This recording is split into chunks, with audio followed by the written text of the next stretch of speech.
Então, a gente vem para a última parte, que é a parte mais polêmica, que é da última ceia. Assim, pessoal, na abertura, ficou parecendo ser a última ceia. Aí teve toda a polêmica em torno da representação de personagens cristãos, né? Jesus, os apóstolos, com homossexuais e por aí vai. Aí criou-se toda essa polêmica. Depois, os organizadores da festa, e dessa cena principalmente, disseram que é uma referência à Grécia Antiga, a obra do século XVII de um holandês, O Festim dos Deuses. Então tá aqui ela em comparação. Até porque esse cara que sai dessa bandejinha aqui é Dionísio, ou o deus Baco, na mitologia romana, né? Que a grega é adaptada pelos romanos, não é exatamente igual, mas tem muita semelhança. Então, Dionísio era o deus do vinho, o deus das festas, e Baco, ele era o deus dos bacanais também, tem essa referência aí. Então, ele é a celebração, uma referência à Grécia Antiga, às Olimpíadas que nasceram na Grécia Antiga. Porém, eu acredito que eles também referenciaram um pouco da Última Ceia de Leonardo da Vinci. Mas, na minha visão, vocês podem concordar ou não, mas na minha visão, era uma referência à obra de arte e não à religião. Então, eles não quiseram ofender a religião ou alguma coisa, eles queriam fazer uma adaptação artística, como um número de arte. Porque a Última Ceia do Leonardo da Vinci, ela já foi adaptada de várias formas, no pôster do Mercenários, nos Simpsons, em todos os jeitos. Porque ela é uma obra, diria que é uma das mais famosas da história. Perde para a Mona Lisa, entre outras. Mas ela é uma das mais referenciadas, tá? Então, para os organizadores, eles falaram o seguinte, ó, não é a Última Ceia, é essa obra aqui do holandês, que tem um nome difícil, que é o Festim dos Deuses. E ela é uma referência artística, é um número artístico, não é um número religioso, tá? Só isso.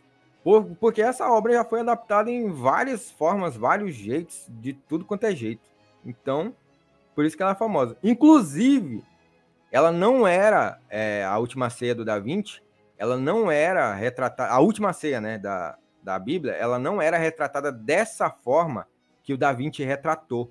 Ela não era retratada, ela foi retratada pela primeira vez dessa forma apenas com Da Vinci. Então, a partir daqui é que a gente tem. E na época já foi uma polêmica, porque ele tirou a auréola dos apóstolos e de Jesus. Então, que era uma coisa que acontecia na Idade Média. Toda vez que ia fazer uma obra da Última Ceia, eles colocavam a auréola para simbolizar os apóstolos e Jesus. E aqui o Da Vinci não colocou. Isso foi muito polêmico na época. Outro detalhe é que a Última Ceia, ela não é um quadro, ela é um afresco. Então ela é uma pintura na parede. Ela foi pintada numa igreja lá de Milão e foi encomendada pelo Ludovico Sforza, que era o Duque de Milão e mecena do Leonardo da Vinci.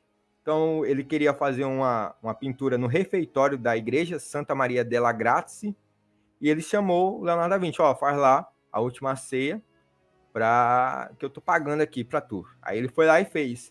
E o Da Vinci, pessoal, ele quis inovar. Além dessa inovação dele colocar os apóstolos todos do outro lado da mesa, que até então na Idade Média a gente tinha uma mesa em forma de U, a gente tinha apóstolos de um lado da mesa, do outro lado da mesa, e aqui o Da Vinci colocou todos do outro lado, inclusive fazendo o triângulo, que é Jesus no centro, colocando 6 apóstolos de um lado, 6 apóstolos do outro. Nas outras representações do passado, a gente tinha... Ó a sacanagem que eles faziam. Eles colocavam os apóstolos todos do outro lado, Jesus, e do lado de cá apenas Judas, para você saber quem que era Judas na Última Ceia. Aqui não, o Da Vinci ele dá poucas referências de quem seria Judas. Você bate o olho e não dá para saber quem é de primeira. E aí o Da Vinci colocou essas inovações, tem ali as técnicas que ele utilizou, a perspectiva e o ponto de fuga.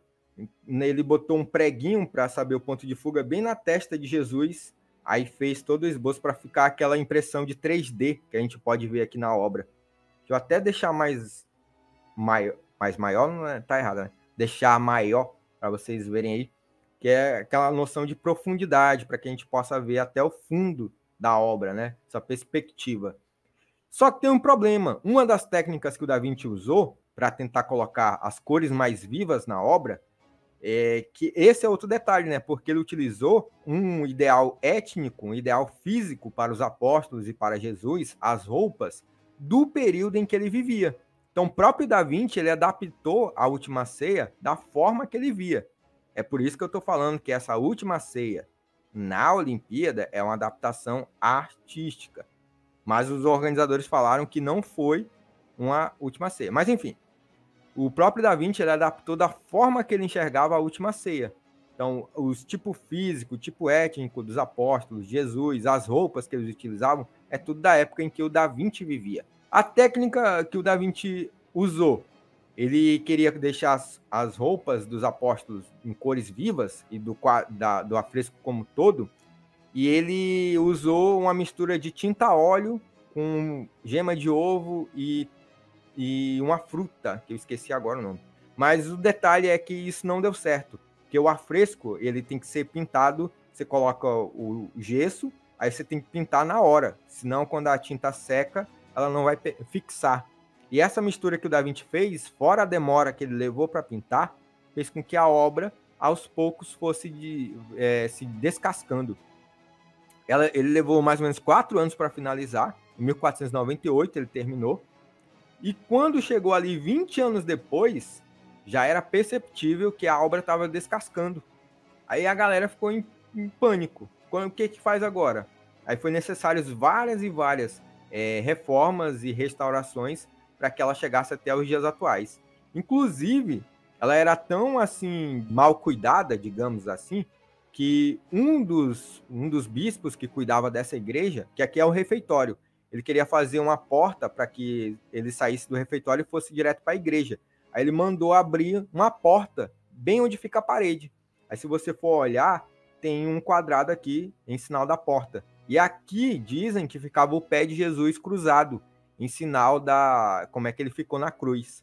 Só que isso aí se perdeu, porque abriram uma porta. Imagina só, abriram uma porta na Última Ceia do Da Vinci. Tem outra teoria aqui, que não é muito aceita, mas eu gosto dessa teoria, que diz o seguinte, que quando Da Vinci fez essa obra, ele estava pensando nos signos.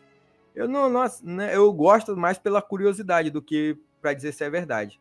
Mas se você for pegar, o primeiro apóstolo é Simão, que foi o primeiro que ele levou, né? O primeiro apóstolo que ele converteu, digamos assim, e ele representa o primeiro signo do horóscopo. E o último é Bartolomeu, que foi o último apóstolo, o 12 que está aqui na imagem. E o Bartolomeu era pescador, e ele representa o signo de peixe, que é o último. E o que contribui para essa teoria é o 8 aqui, que é o Judas Iscariotes, o que vai trair Jesus, né? Tem 2 Judas, mas o que traz Jesus é o Iscariotes. Por quê? Ele é o símbolo de escorpião. Nessa coisa de signo aí, o escorpião é um signo que não é muito de confiança, dizem, né? Dizem porque eu sou escorpião e eu sou muito de confiança. Tanto é que quando eu falo que quem é membro do canal recebe um vídeo exclusivo por semana, recebe um vídeo exclusivo por semana. Então, confie em mim, tá? Mesmo eu sendo de escorpião. Mas se você olhar, aqui do lado de Judas Iscariotes, tá o Pedro. Pedro tá com a mãozinha assim no pescoço de João, meio que fazendo com que o Judas tá com a garra do escorpião. E atrás do Judas, ele tá com a mão para trás, assim, com a faca, meio que como se fosse o rabo do escorpião. Olha só que bacana. É claro que é só uma teoria, tá, gente? Não significa que seja verdade. Mas eu acho muito legal essa teoria dos signos. Coloca os 12 apóstolos como os 12 signos do horóscopo. Eu nem acredito nisso, mas tá de boa. Oi, eu sou o professor Danilo e esse vídeo é um corte de uma live que ocorreu lá no meu canal original, o canal StoryTube. Então se você já segue aqui, aproveita para seguir lá ou vice-versa. E se você quiser conferir essa live na íntegra, ela está salva na área de membros. Então também considere se tornar membro do canal lá no canal original, porque tem muito conteúdo exclusivo. Dito isso, falou!